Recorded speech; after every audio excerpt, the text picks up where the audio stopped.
Vlog mo. Ito na si paring RJ, oh. Panalo kami, naglaro kami. Yes. May isa pang game pala. Tapos isang game. Mga bisita nila rito. From Rupert. Yung mga friends. Mga bisita ni Scarlett. Search nyo lang sa Facebook tsaka sa YouTube. Ordinaryong vlog. Vlogger tayo. Follow nyo na rin tapos mag-share na rin kayo tapos like. Search nyo lang sa YouTube tsaka sa Facebook, ha.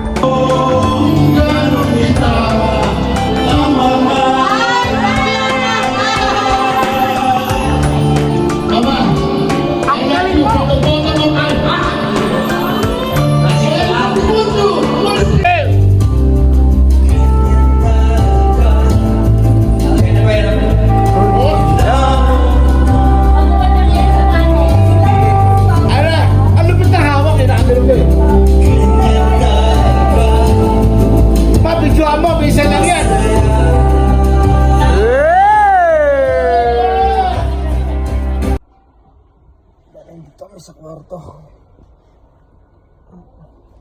Ito pala yung view namin.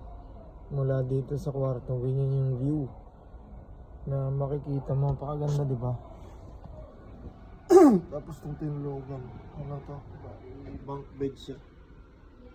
Meron sa taas. Mamaya pagkalipas ng siguro mga 2 oras. Uwi na rin kami. Mabalik na kami sa terrace. Pero ipipick up muna namin yung crab na binigay. Kasi kagabi, kahapon, bali dapat kukuhanin namin yung crab. Kaso, sabi ni Jong ilalagay niya daw muna dun sa kanila, sa freezer. Tapos daanan na lang namin pagka uuwi na kami.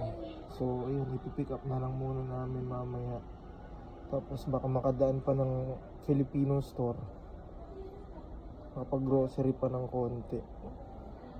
Ano man mabibili na wala doon sa terrace. Kasi yun lang yung mahirap minsan, yung mga gusto mong bilhin na Pinoy food wala sa terrace minsan. So yun, pagka pupunta ng Rupert or pupunta ng Prince George, yun lang yung chance natin para makabili ng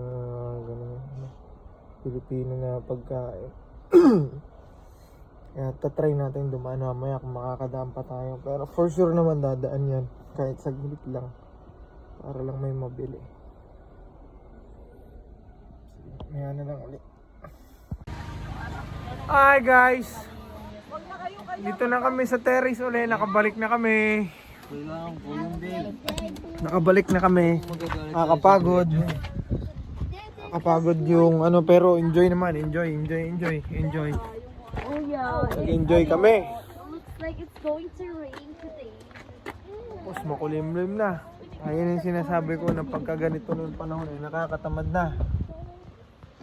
Ito yung mga namin,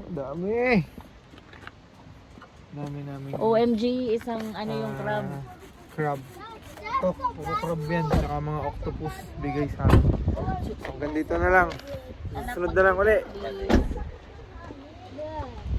Bye!